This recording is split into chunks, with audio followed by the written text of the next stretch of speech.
Okay, good morning, everyone. Morning. Nice to see you all.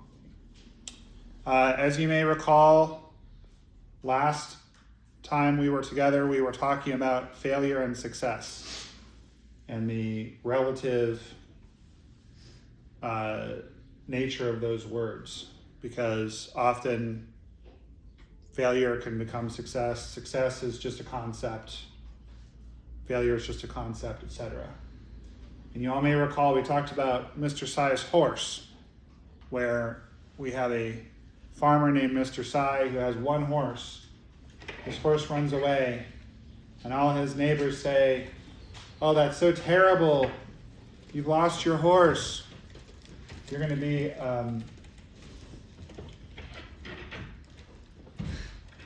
in the shot." You want me to start over so you're not in the shot? You don't care? Okay. How terrible, you've lost your horse. Now you can't plant your field. And he says, We'll see. That's right. Then the horse comes back a couple days later with a friend.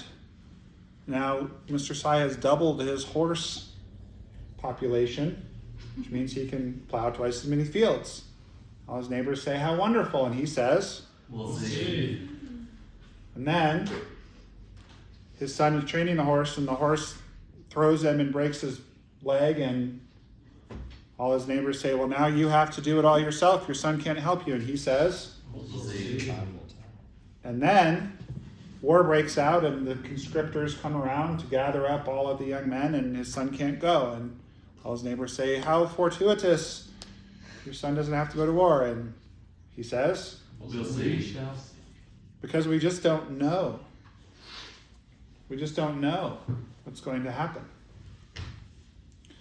And I teased you all at the end of the last talk by stating that we are currently sitting in this zendo, which has its seeds in my biggest professional failure. That was my cliffhanger. Would anyone like to take a stab at why that's true or what I meant? I think you might know the story, so you don't get to comment. That's okay. Would anyone like to guess who doesn't actually know?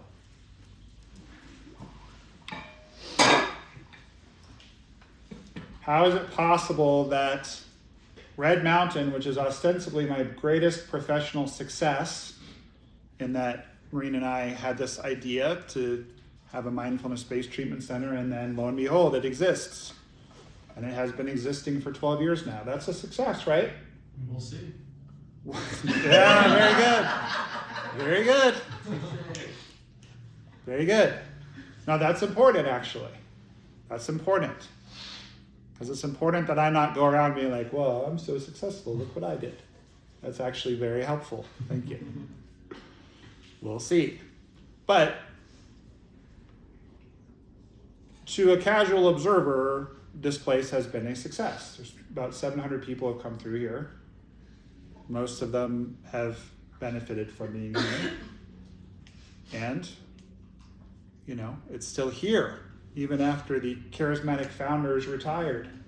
So not only did we have an idea, execute the idea, keep it open through COVID and a lot of other problems, we are successfully planned a succession that has happened. So we're still here. That's pretty cool. Great success. Right? But that success would not have been possible without my greatest professional failure. Anyone want to guess what that was? And had I not failed in that situation, I do not think we'd be sitting here. I mean, the stakes are low. Does it have to do with fire? It has to do with getting fired. Yeah, so the short version, and I'm actually under a non-disclosure agreement with this place, so I won't say too much about it. But the short version is, I grinded away for 5 years as a program director, which is a very nuanced, complex, stressful, difficult job. No big deal.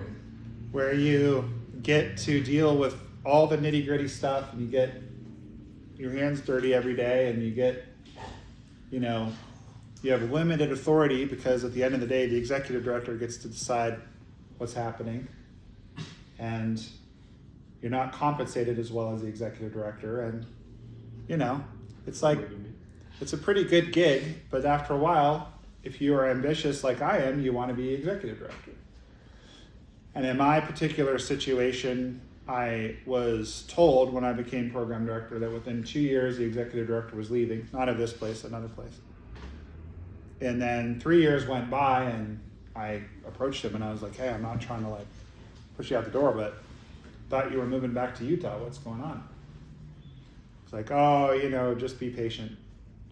And another year went by, didn't say anything, and then I finally said something.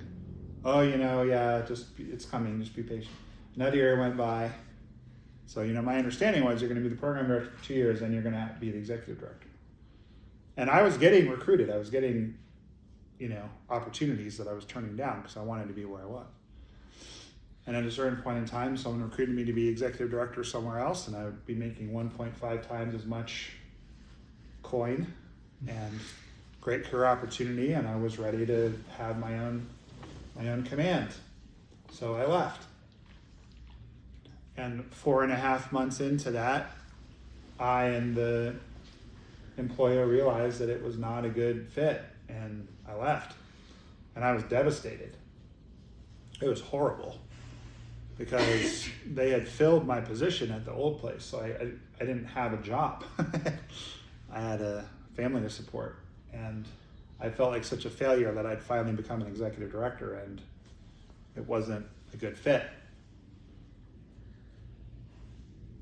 So, up till that point, I had almost always gotten every job I'd applied for and every promotion I'd applied for, and I kind of thought I was destined for greatness, and and I thought I was doing a good job, but the other party didn't, and there were some things that the other party was doing that I didn't agree with, and I thought they should stop doing those things because I was the executive director, and they'd hired me to do certain things. It was like, you got to stop doing these things. Anyway, that's probably enough on that. But suddenly lost my job. And then I spent 2 years literally wandering around in the wilderness.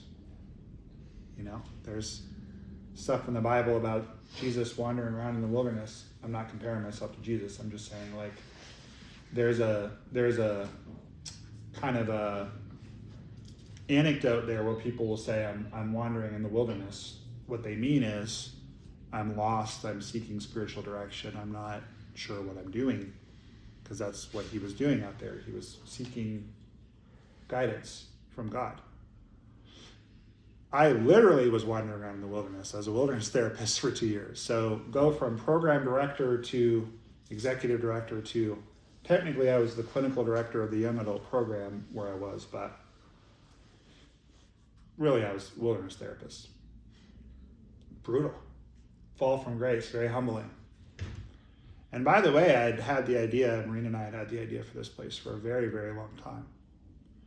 However, whilst in the wilderness, I met the people who eventually became my business partners for here. And again, had I been successful in the long run at the treatment center I was the executive director of, probably we would have moved to Prescott, which is where it is, very long commute. And we would be living in Prescott and I'd be running that place. Also worth noting, while I was working as a wilderness therapist, the executive director from the first place finally did leave. And so I applied for that job and thought for sure I was going to get it, and I didn't. It's awful. I had to take a week off and paint my deck just to deal with it. I was so upset. I literally took a week off and painted my deck because I just couldn't cope. But my path was to do this. And then a set of circumstances arose that led me out of my position here, and now I'm doing other things. And those are starting to bear fruit, but doing another startup is not super easy. So you just never know, right? You just don't know.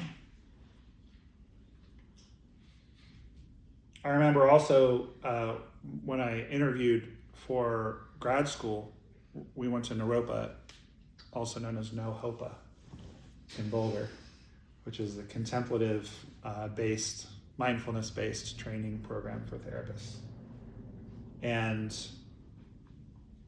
the day of my interview, there was a group interview with 2 other people, and one of them I was just captivated by, just right out of the gate, just beautiful and poised and smart and just like, wow. Never met anyone like her. And I said to my friend that night, I am going to Naropa and I have met my future wife. Well, that was not Maureen. Although I did end up in a relationship with that woman, it did not work out. And like my first adventure as an executive director, it really broke my heart. I was sure she was the one. Funnily enough, though, in a way, that day of that interview, I did meet my wife, because it was by going to Naropa that I met Maureen, and we're still together. I've known her now for 27 years. We've been married for 22 years in August, I believe, 21 or 22. Probably should figure that out. Once you get past 20, it's like, you're still here. Cool. Anyway, but, had I married Carrie, would we still be married and would we be happy? I don't know. Given the fact that we broke up, I'm guessing not. But if you think about it, think about all your failures. Think about failing at school, failing in a relationship, failing with anything. You just don't know. You have no idea where things are leading. Several of you have complimented me today on my new rakusu. This is actually not a new rakusu. This is a 2012. How long ago was that? 14 years ago. 14 years ago, my teacher's teacher gave this rakusu to my teacher, and he became the abbot of Praja Zendo in New Mexico. And it's a really cool rakusu because it's brocade like a Inca rakusu, like you get when you become a Roshi. But it's brown, which is the color of a teacher's rakusu. Anyone want to take a stab at why you'd have a brown brocade rakusu? Versus the clean white one? So my Roshi rakusu is gold and white. You get to choose your pattern when you become a Roshi. So I just happen to choose that one. They're not all white. Some people have blue ones or red ones or all kinds of colors. This one's kind of interesting because it's kind of a hybrid of a Roshi and a Sensei rakusu. Why would that be?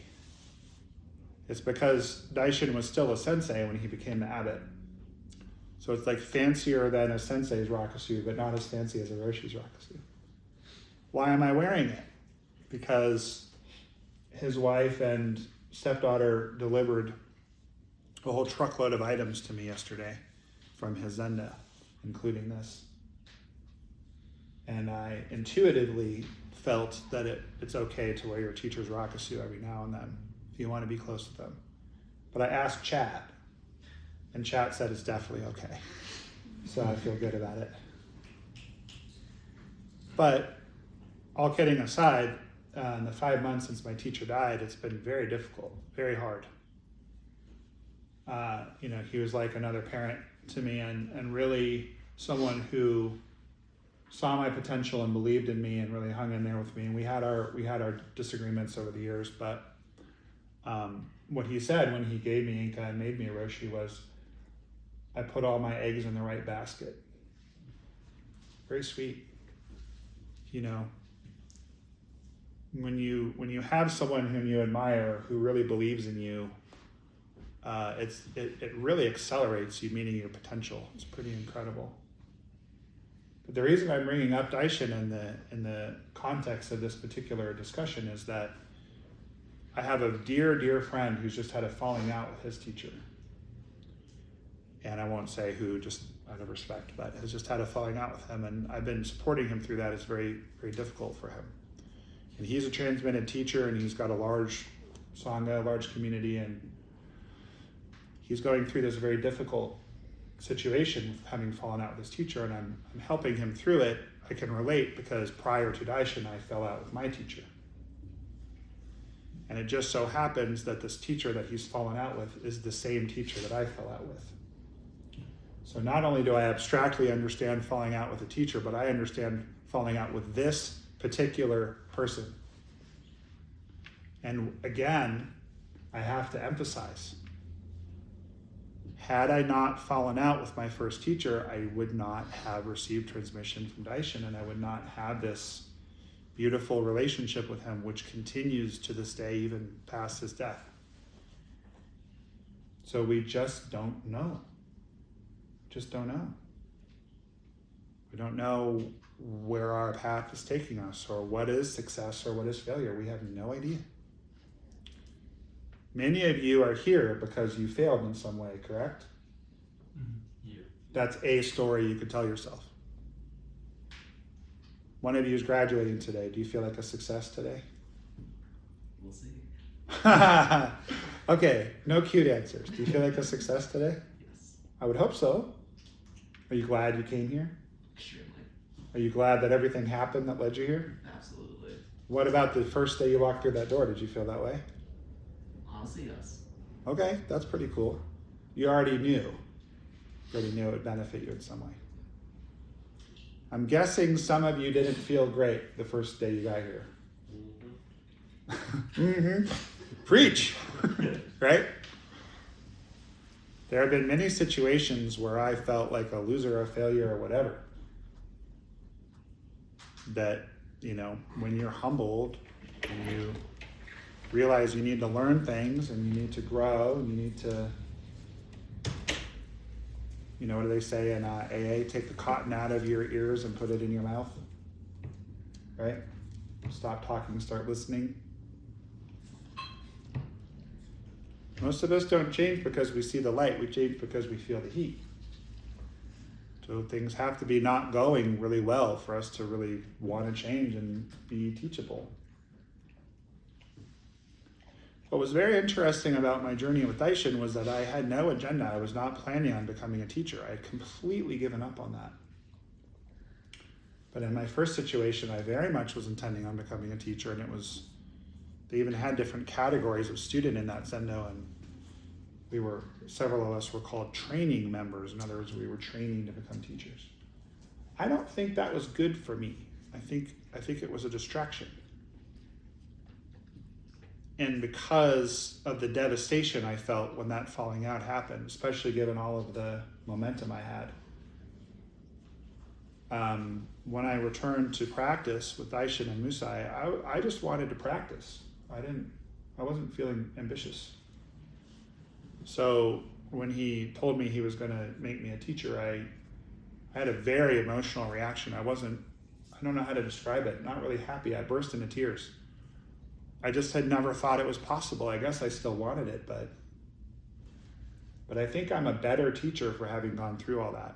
I think having spent many years with multiple teachers makes you a better teacher, and I think I appreciate what I had with Daishin more, having lost it with my first teacher. By the way, it's important to note that, in the Eightfold Path, we talk about right awareness. In other words, we want to orient ourselves in a certain way. And I'm pointing to something important here, which is that it depends quite a bit on your attitude. If you think that you're a loser and your life is terrible and everyone's out to get you, guess what? You are. Correct. That's right. If you think I have grit and tenacity, and I can get through this. I don't know how I'll get through it. I'm going to need help to get through it, but I can, and it will ultimately benefit me and others in some way. Guess what? You can. You can. Once you set your mind to, I'm sure this is going to work out, it does. But again, not knowing is most intimate. You have to be in the headspace of like, I'm not sure how, I'm not sure when, I'm not sure with whom. You just have to be very, very determined and clear. Have that right orientation. It's going to be okay. It's going to work out. I am an enlightened being. Because the Buddha taught that. Every single one of you is a fully realized Buddha. You just have some clouds getting in the way of the sunshine. We're not trying to make you be different or better. Zen is not a self-improvement project. This is about revealing. It's not about changing. It's very important. We're revealing wisdom that's already there. And listen, again, when I fell out with my first teacher, I was not a happy boy. The day that I left my first executive director job, which happened to be our wedding anniversary, I don't remember which one. We were also going through a cancer scare at that time. My wife's had cancer twice. 2 other times we've been concerned that she had cancer. At that time she did not, but we were very concerned. It was really scary. So to lose my job in that moment was not great. And when I called her and said I just got fired, she thought I was kidding. She was like, yeah, right. And I remember it was like the saddest anniversary ever. I stopped at Chipotle in Prescott on the way home. I was sitting on our back porch crying, eating Chipotle. Happy anniversary. What are we going to do? Right? But this would not have happened otherwise. So grateful that that didn't work out. So grateful. You know, with the benefit of experience in this practice, eventually you will be grateful for everything that has gone wrong in your life. Everything. And all the gifts of this practice are only available to people that want to practice. And generally speaking, when things are going well, people don't really see much reason to come in a Zendo and sit on a black cushion and really get to know themselves. Because it's not all great in there. You got to bring the light into the dark places and look around and figure out what's going on. And it's not easy. I commend all of you for doing it. So worth it, though. So worth it. You get to a point after a while where you're like, you kind of forget about dukkha. You kind of forget about suffering. And then it crops up and you go, oh yeah. Haven't solved that one yet. It's still there. But boy, when I first came to this practice 30 years ago, my life was such a hot mess. If you'd have told me you'll have days where you don't suffer at all, you'll have stretches of time where you kind of forget that that's a thing and you'll be a little shocked when it happens. You go, oh, this again? I would have been like, dang, sign me up. I want that. But my aforementioned first teacher, whom I am also very grateful for, even though that was a tough, painful falling out, he taught me a lot of important things. One of the things he used to say was, if you want a spiritual shack, you should put in only a small amount of effort. If you want a spiritual palace, you should put in a lot of effort. It's none of my business what you guys want. If you want to live in a vessel and in a life that is calm and serene and clear and strong and things happen and you kind of automatically revert to like, it's going to be okay, I can handle it. Or if you want to live in like a little place where the wind blows through and kind of shakes and sometimes rain comes in and you're constantly bothered by externals. I mean, I'm well aware one of those sounds better than the other. But like, if you don't want to put in the effort, that's really very okay. It's totally fine. I'm not living in your brain. I can't control how much you practice or how much you come talk to me in Dokusan, or whether you participate in Sesshin when we do our intensives or not. It's totally up to you. But it's very rare to have the opportunity to even consider the idea that maybe success and failure are just concepts. To even consider the idea that maybe having a different attitude or a different mindset might help. That sitting with your pain rather than acting out because of it might make your life better. That karma that we're generating with our behavior today is going to affect how our life is down the road. Like these are things that most people don't encounter in life. And myself and Daishin and all the way back to Shakyamuni Buddha, we're just vessels, you know. So it's not a commercial for me, it's a commercial for this practice, right? But I just happen to be here at the moment and can help you if you want to do it. I will not be here forever. I'm still pretty young and pretty hale, but one thing going through the death of my teacher has taught me is that it's coming for me too. So take advantage while you can. That's my advice. Does anyone have any questions or comments?